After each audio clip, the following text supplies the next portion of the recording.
આવ્યું છે। આ પાઠ ભક્તને દરેક પ્રકારના ભય, રોગ અને દુઃખોથી રક્ષા કરે છે। જે ભક્ત શ્રદ્ધા અને ભક્તિથી દેવી કવચનો પાઠ કરે છે તેના જીવનમાં માતાજીની વિશેષ કૃપા વરસે છે અને સર્વ વિઘ્નો દૂર થાય છે। ચાલો હવે ભક્તિભાવથી દેવી કવચનો પાઠ શરૂ કરીએ। ઓમ ચંડિકા દેવીને નમસ્કાર। માર્કંડેયજીએ કહ્યું, હે પિતામહ, જે આ સંસારમાં પરમ ગોપનીય તથા મનુષ્યની બધી રીતે રક્ષણ કરનારું છે અને જેને તમે અત્યાર સુધી બીજા કોઈ સામે પ્રગટ ન કર્યું હોય એવું કોઈ સાધન મને કહી બતાવો। બ્રહ્માજી કહે છે, હે બ્રહ્મન, એવું સાધન તો એકમાત્ર દેવીનું કવચ જ છે કે જે ગોપનીય કરતાં પણ પરમ ગોપનીય, પવિત્ર તથા સમસ્ત પ્રાણીઓનો ઉપકાર કરનારું છે। હે મહામુનિ, તે સાંભળો। દેવીની 9 મૂર્તિઓ છે જેમને નવદુર્ગા કહે છે। તેમના અલગ અલગ નામો બતાવવામાં આવે છે। પહેલું નામ શૈલપુત્રી છે, બીજી મૂર્તિનું નામ બ્રહ્મચારિણી છે, ત્રીજું સ્વરૂપ ચંદ્રઘંટાના નામે પ્રસિદ્ધ છે, ચોથી મૂર્તિને કુષ્ટમાંડા કહે છે, પાંચમા દુર્ગાનું નામ સ્કંદમાતા છે, દેવીના છઠ્ઠા રૂપને કાત્યાયની કહે છે, સાતમું સ્વરૂપ કાલરાત્રિ અને આઠમું સ્વરૂપ મહાગૌરીના નામે પ્રસિદ્ધ છે। નવમા દુર્ગાનું નામ સિદ્ધિદાત્રી છે। આ બધા નામ સર્વજ્ઞ મહાત્મા વેદ ભગવાન વડે જ પ્રતિપાદિત થયેલા છે। જે મનુષ્ય અગ્નિમાં દાઝી રહ્યો હોય, યુદ્ધભૂમિમાં શત્રુઓથી ઘેરાઈ ગયો હોય, વિષમ સંકટમાં ફસાઈ ગયો હોય તેનું તથા આ પ્રમાણે કોઈ ભયથી આર્ત સંતપ્ત થઈને જેઓ ભગવતી દુર્ગાના શરણાગત થઈ ગયા હોય તેમનું ક્યારેય કોઈ અમંગળ થતું નથી। યુદ્ધના સમયે સંકટમાં મુકાવા છતાં પણ તેમના ઉપર કોઈ વિપત્તિ ઉદ્ભવતી નથી।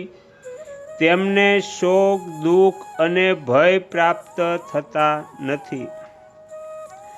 જેમણે ભક્તિપૂર્વક દેવીનું સ્મરણ કર્યું છે નક્કી જ તેમનો અભ્યુદય થાય છે।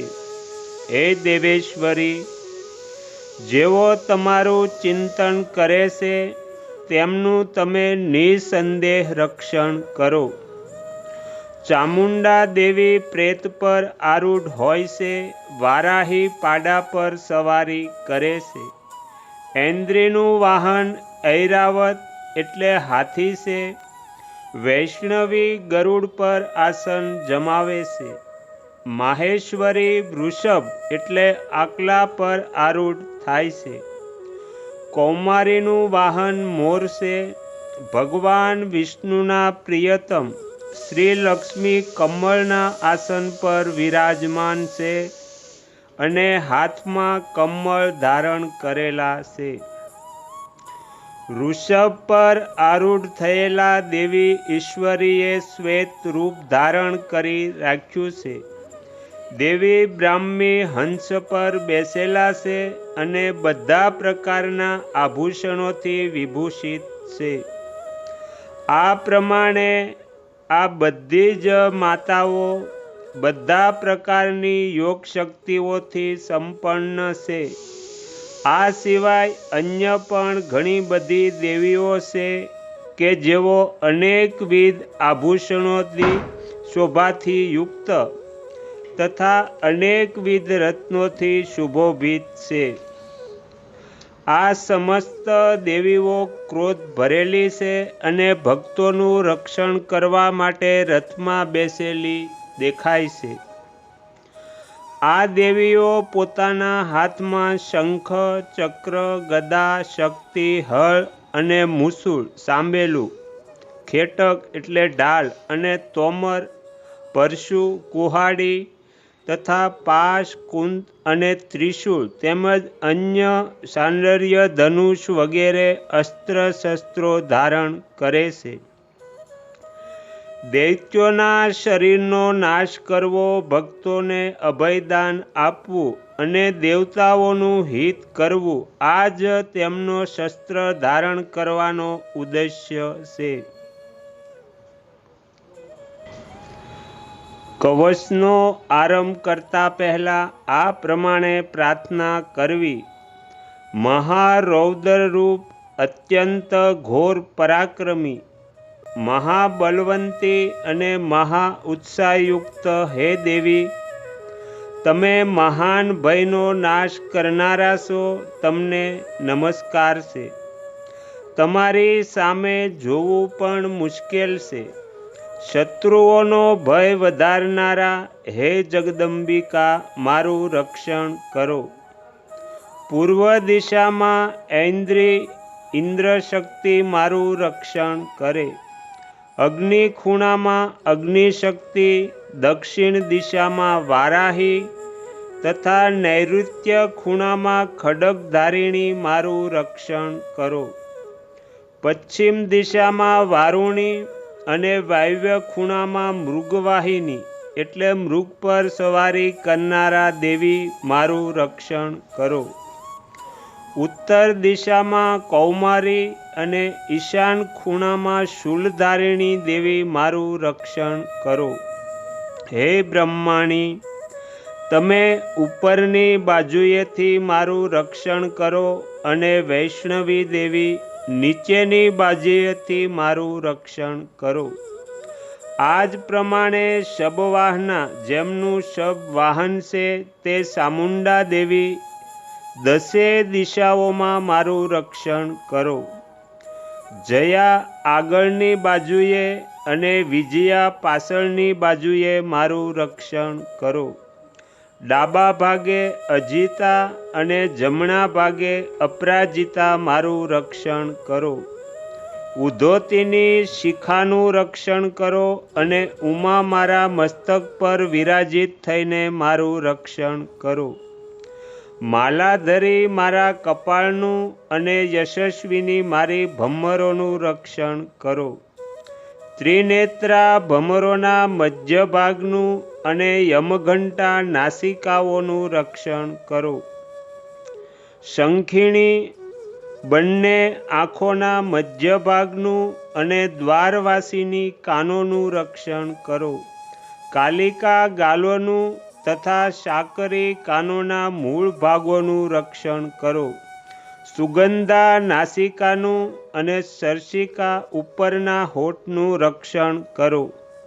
અમૃતકલા નીચેના હોઠનું અને સરસ્વતી જીભનું રક્ષણ કરો.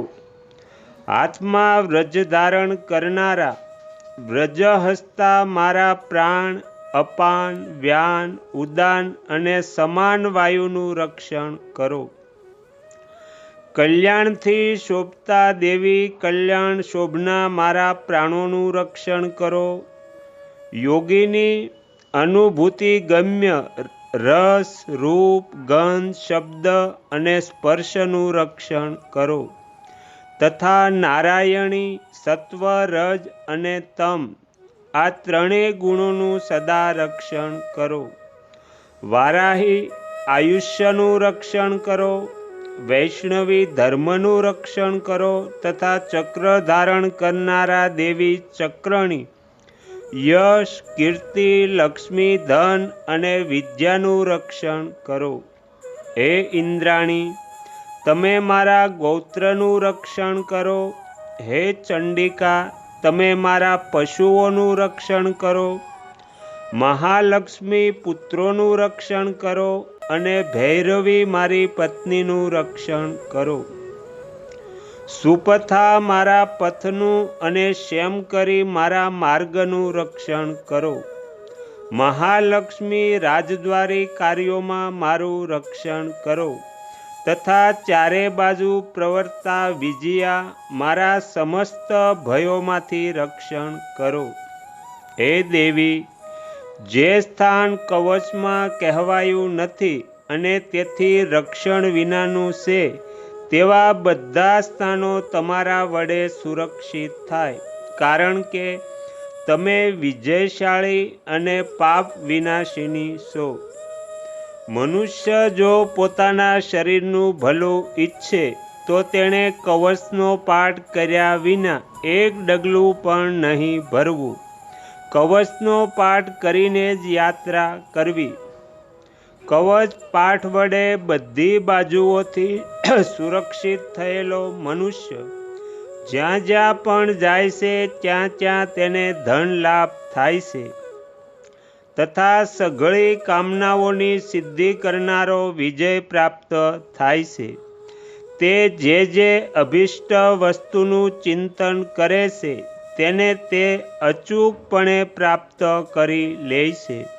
તે મનુષ્ય આ પૃથ્વી પર અતુલ્ય પરમ ઐશ્વર્ય પામે છે. કવચથી સુરક્ષિત મનુષ્ય નિર્ભય થઈ જાય છે. યુદ્ધમાં તેનો પરાજય થતો નથી તથા તે ત્રણેય લોકોમાં પૂજનીય થાય છે.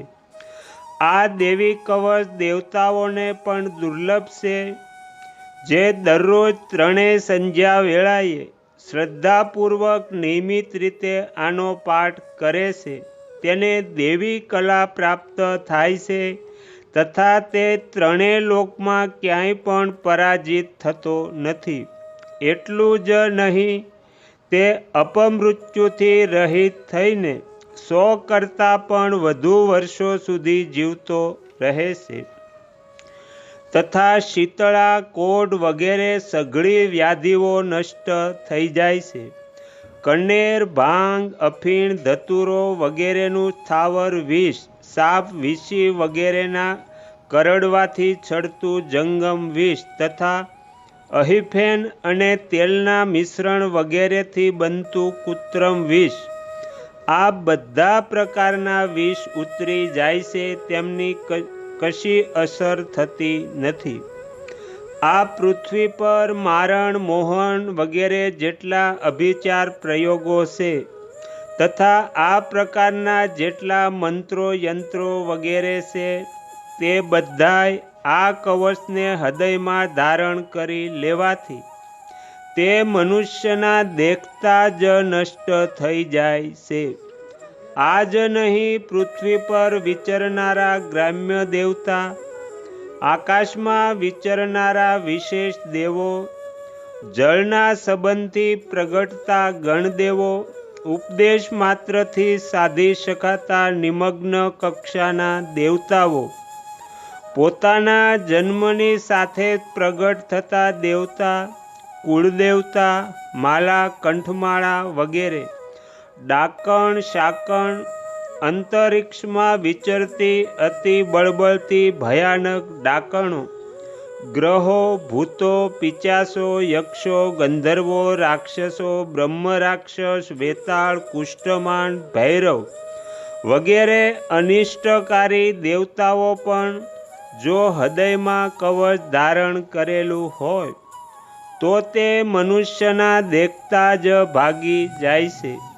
કવચ ધારણ કરનારા મનુષ્યને રાજા તરફથી સન્માન વૃદ્ધિ મળે છે. આ કવચ મનુષ્યના તેજની વૃદ્ધિ કરનાર અને ઉત્તમ છે.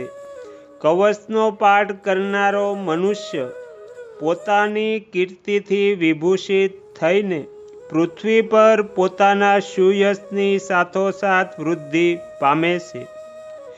જે પહેલા કવચનો પાઠ કરીને એ પછી સપ્તશતી ચંડી પાઠ કરે છે તેની જ્યાં સુધી પર્વત, વન કાનનથી યુક્ત આ પૃથ્વી રહે છે ત્યાં સુધી અહીં પુત્રો પૌત્રો વગેરે સંતાનની પરંપરા બનેલી રહે છે, કાયમ રહે છે.